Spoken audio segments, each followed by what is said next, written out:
Question number 2, Neil Bibby. To ask the Scottish Government what action it will take to improve employment levels and economic growth. Minister Jamie Hepburn. Our employability service, Fair Start Scotland, is delivering personalised support to 16,130 people, helping them towards and into work, with 4,126 participants starting a job since launch in April 2018. Following the publication of No One Left Behind, we are working with local government, the third sector, private sector to develop an employability system that builds on existing services, improves alignment and integration with other support, and which are designed and delivered around the needs of those using services. Neil Bibby. In 2010, the Scottish Government boasted that it could create nearly 30,000 jobs in offshore wind energy by 2020. Today's Daily Record reports that that actual number is closer to 1,700. We agree the UK Government needs to reform the subsidy mechanisms to demand greater UK content in supply chains.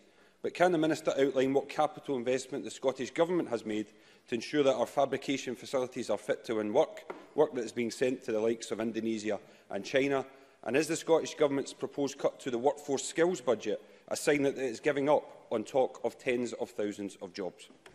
Minister. Well, no, it certainly isn't, and I'll come to that latter point in a moment. But of course, when this government was needed, we stepped up to the plate. When BIFAB was in trouble, we were there. We intervened, we helped save that yard, and of course we are undertaking work to support the Scottish supply chain. In answer to his last point, I would urge Mr Bibby to cast his eyes a bit wider across the budget, because he's looking at things in isolation. He's failed to mention that our Fair Start funding is up in this coming year. He's failed to mention that in the skills and training budget lines. Employability funding's up, the skills budget up. We're maintaining educational maintenance allowance. He's forgot, of course, to mention there will be over £22 million extra in higher education this coming year. He's forgot to mention that further education is increasing by over £21 million this year. And he's singularly failed to mention our new parental employment support fund of £7 million. So we are investing in our workforce. I would have thought that was something Mr Bibby would welcome.